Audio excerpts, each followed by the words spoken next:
வணக்கம். இது அதிர்வின் இன்றைய பிரதான செய்திகள். முதலில் தலைப்புச் செய்திகள். வரவு செலவு திட்டத்தின் பின்னர் நடுவீதியில் ஜனாதிபதியை வணங்கும் மக்கள். பட்டாசு கொளுத்தி கொண்டாடிய சம்பவம் ஒன்றும் பதிவு. எம்பி சாணக்கியனின் தந்தைக்கு இறுதி அஞ்சலி செலுத்திய ஜனாதிபதி அனுர. பல அரசியல்வாதிகளும் பங்கெடுப்பு. அரசுக்கு எதிராக நுகைகொடை பேரணி. தமிழரசுக் கட்சியின் அறிவிப்பு. திருமணத்திற்கு செல்வதாக ரணிலிடம் கூறிச் சென்று தலைமறைவாகிய அர்ஜுன மகேந்திரன். அடுத்த கட்ட அதிரடிக்கு தயாராகும் இலங்கை புலனாய்வுத்துறை. நடக்கப் போவதென்ன? பிரதமர் ஹரணியிடம் எதிர்க்கட்சித் தலைவர் சஜித் முன்வைக்கவுள்ள கோரிக்கை. பேராதனை பல்கலைக்கழக பெண்கள் விடுதி அருகில் கண்டெடுக்கப்பட்ட பொருள். பரிசோதனையில் அறிந்த விடயத்தால் அதிர்ச்சியில் போலீசார். மனம் திருந்தும் போதைப்பொருள் வர்த்தகர்கள். அரசாங்கம் வெளியிட்ட பரபரப்பு தகவல்.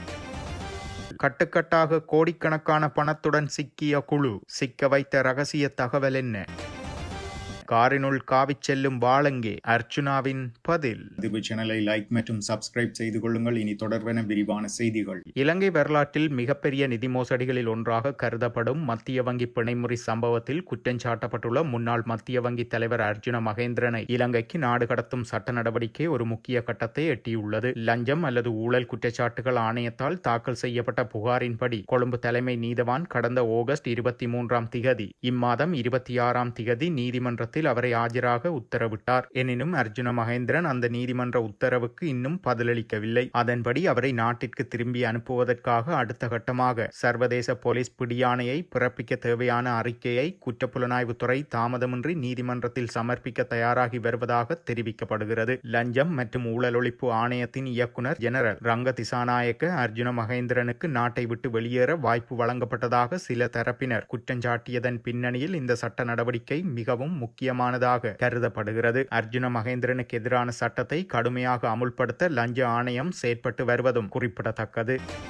நாடாளுமன்றில் வரவு செலவு திட்டத்தை ஜனாதிபதி அனுரகுமார் திசாநாயக்க சமர்ப்பித்ததை தொடர்ந்து மக்கள் அவரை வணங்குகிறார்கள் என ஆளும் கட்சி நாடாளுமன்ற உறுப்பினர் தேவானந்த சுரவீர தெரிவித்துள்ளார். பெருந்தோட்ட தொழிலாளர்களின் சம்பள கோரிக்கை 1700 ரூபாயாக இருந்ததெனவும் வரவு செலவு திட்டத்தில் இந்த தொகை 1750 ரூபாவாக உயர்த்தப்பட்டுள்ளதெனவும் அவர் குறிப்பிட்டுள்ளார். இதனால் பெருந்தோட்ட மக்கள் பட்டாசு கொளுத்தி கொண்டாடி மகிழ்கின்றனர் எனவும் சிலர் ஜனாதிபதியின் புகைப்படத்தை வணங்குவதாகவும் அவர் தெரிவித்துள்ளார். பெருந்தோட்ட தொழிலாளர்களுக்கு கிடைத்த மிக பெரும் சந்தோஷம் இதுவெனவும் இவ்வாறான ஒரு நடவடிக்கை தேசிய மக்கள் சக்தி அரசாங்கம் முன்னெடுத்து வருகின்றது எனவும் தெரிவித்துள்ளார். இந்த வெற்றிகளை தாங்கிக் கொள்ள முடியாத எதிர்க்கட்சியினர் ஒவ்வொரு தலைப்புகளை சமூக ஊடகங்களில் போட்டு மக்களின் கவனத்தை திசை திருப்ப முயற்சிக்கின்றனர் எனவும் அவர் குறிப்பிட்டுள்ளார். எனினும் இந்த விடயம் தொடர்பில் நாங்கள் பதற்றமடைய தேவையில்லை என்பதே எமது நிலைப்பாடு எனவும் அவர் குறிப்பிட்டுள்ளார். எதிர்க்கட்சியினரை பதற்றமடைய செய்யக்கூடிய ஒரு வரவு செலவு திட்டத்தை அரசாங்கம் சமர்ப்பித்துள்ளதெனவும் வீழ்த்தப்பட்ட இந்த நாட்டை கட்டியெழுப்பும் முயற்சிக்கு அனைத்து தரப்பினரும் சாதகமான ஒத்துழைப்பினை வழங்க வேண்டும் எனவும் அவர் கோரியுள்ளார். இதேவேளை ஹட்டன் நகரில் ஜனாதிபதியின் புகைப்படம் பொறிக்கப்பட்ட பதாகையை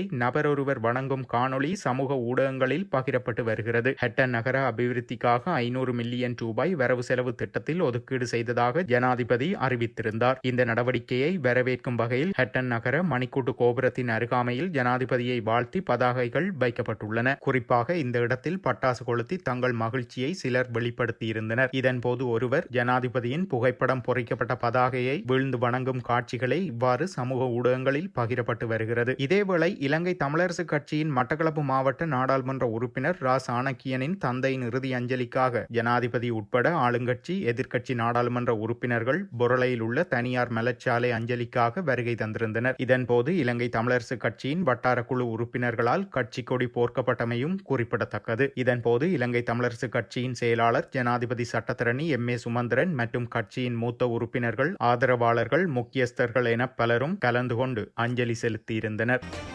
சுயேட்சை குழு நாடாளுமன்ற உறுப்பினர் அர்ச்சுனா ராமநாதன் தனது பாதுகாப்புக்காக வைத்திருந்த வாளையும் கைவிட்டு விட்டதாக தெரிவித்துள்ளார். BBC சிங்கள சேவைக்கு அளித்த பேட்டியிலேயே அவர் மேற்கண்டவாறு தெரிவித்துள்ளார். எனது தனிப்பட்ட பாதுகாப்பிற்காக துப்பாக்கி தேவையில்லை என்றும் அவ்வாறு துப்பாக்கியை நான் பெற்றுக்கொண்டால் எங்காவது துப்பாக்கிச் சூட்டு சம்பவங்கள் நடந்தாலும் அது தனது பெயரில் முடியக்கூடும் எனவும் தனது தற்காப்புக்காகத்தான் இந்த வாளை வைத்திருந்ததாகவும் அதை தற்போது கைவிட்டு விட்டதாகவும் குறிப்பிட்டார். பேராதனை பல்கலைக்கழகத்தின் விஜயவர்த்தன பெண்கள் விடுதியில் உள்ள ஒரு குளியலறையில் ஒரு நஞ்சு கொடியின் பகுதி கண்டெடுக்கப்பட்ட சம்பவம் தொடர்பாக பேராதனை போலீசார் விசாரணைகளை ஆரம்பித்துள்ளனர். ஆரம்பத்தில் மனித கருவின் பாகங்கள் என சந்தேகிக்கப்பட்ட பகுதிகளை பார்த்த விடுதியின் துணை விடுதி கண்காணிப்பாளர் அவற்றை புதைக்க நடவடிக்கை எடுத்திருந்தார். பின்னர் அவர் இதுகுறித்து துணைவேந்தர் பேராசிரியர் டெரன்ஸ் மஜித்துக்கு தெரிவித்திருந்தார். மனித கருவின் பாகங்களை போலீசாருக்கு தெரிவிக்காமல் புதைக்க முடியாதென்று கூறிய துணைவேந்தர் உடனடியாக அது குறித்து போலீசில் முறைப்பாடு செய்யுமாறு துணை விடுதி கண்காணிப்பாளருக்கு அறிவுறுத்தினார். துணைவேந்தரின் அறிவுறுத்தலின் பேரில் துணை கண்காணிப்பாளர் மற்றும் பாதுகாப்பு பிரிவினால் பேராதனை போலீசில் செய்யப்பட்ட புகாரை தொடர்ந்து இந்த விசாரணை தொடங்கப்பட்டுள்ளது. போலீசார் சம்பவ இடத்திற்கு வந்து விசாரித்து கண்டி நீதவான் நீதிமன்றத்தில் தகவல்களை சமர்ப்பித்திருந்தனர். நீதிமன்ற உத்தரவின் பேரில் புதைக்கப்பட்ட அந்த பாகங்களை தோண்டி எடுக்கப்பட்டு பேராதனை பல்கலைக்கழகத்தின் சட்ட வைத்திய பிரிவுக்கு பரிசோதனைக்காக அனுப்பப்பட்டன. அந்த விசாரணையில் கண்டுபிடிக்கப்பட்ட பாகம் ஒரு நஞ்சு கொடியின் பகுதி எனவும் உறுதி செய்யப்பட்டுள்ளது. இந்த நஞ்சு கொடியின் பகுதி விடுதியின் குளியலறைக்குள் எப்படி வந்தது என்பது இதுவரை கண்டுபிடிக்கப்படவில்லை. சம்பவம் தொடர்பாக போலீசார் துணை கண்காணிப்பாளர் உட்பட சிலரின் வாக்குமூலங்களை பதிவு செய்தனர். மருத்துவம், விஞ்ஞானம், கால்நடை மருத்துவம் உள்ளிட்ட பீடங்களில் இறுதியாண்டு மாணவிகள் உட்பட சுமார் 1200 மாணவிகள் இந்த விடுதியில் தங்கியுள்ளதாக பல்கலைக்கழக நிர்வாகம் தெரிவித்துள்ளது. நஞ்சு கொடி என்பது கர்ப்ப காலத்தில் கருப்பைக்குள் இருக்கும் குழந்தைக்கு ஊட்டச்சத்து அளிக்கும் ஒரு உறுப்பு என்பது குறிப்பிடத்தக்கது.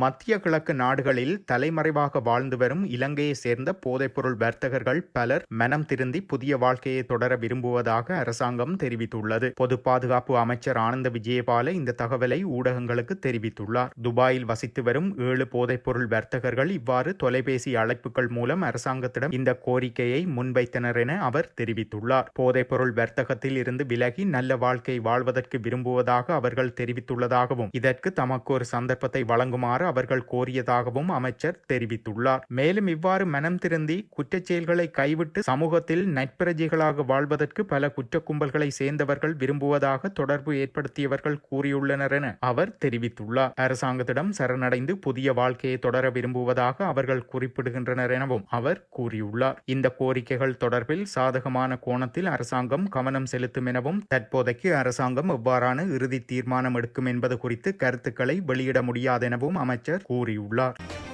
நுகேகொடையில் எதிர்வரும் 21ஆம் தேதி நடைபெறவுள்ள கூட்டு எதிரணியின் அரச எதிர்ப்பு பேரணியில் இலங்கை தமிழரசு கட்சி பங்கேற்காதென அறிவிக்கப்பட்டுள்ளது. இந்த பேரணியில் பங்கேற்குமாறு இலங்கை தமிழரசு கட்சியின் சில நாடாளுமன்ற உறுப்பினர்களுக்கு தனிப்பட்ட ரீதியில் அழைப்பு விடுக்கப்பட்டுள்ளது. எனினும் தாங்கள் அந்த பேரணியில் பங்கேற்க மாட்டோம் என்று குறிப்பிட்டதாக நாடாளுமன்ற உறுப்பினர்கள் தெரிவித்துள்ளனர். அத்துடன் தமது கட்சியும் அந்த பேரணியில் பங்கேற்காதென்று அவர்கள் தெரிவித்துள்ளனர். ராணுவ புலனாய்வு பிரிவுக்கு கிடைத்த ரகசிய தகவலின் அடிப்படையில் நேற்று முன்தினம் கொழும்பு குற்றப்பிரிவின் அதிகாரிகள் குழுவுடன் இணைந்து கொடகம மிட்டியாகொட பிரதேசத்தில் மேற்கொள்ளப்பட்ட சுற்றி வளைப்பின் போது 6 சந்தேக நபர்கள் கைது செய்யப்பட்டனர். குறித்த சந்தேக நபர்களிடமிருந்து 75 மில்லியன் ரூபாய் பெறுமதியான 5 கிலோகிராம் 400 கிராம் ஹெரோயின் மற்றும் போதைப்பொருள் கடத்தலில் இருந்து சம்பாதித்ததாக கூறப்படும் 1,08,11,500 ரூபாய் பணமும் மீட்கப்பட்டுள்ளது. காலி மாவட்ட போலீஸ் போதைப்பொருள் தடுப்பு பணியகத்தினால் மேலதிக சட்ட நடவடிக்கைகள் மேற்கொள்ளப்பட்டு வருகின்றன.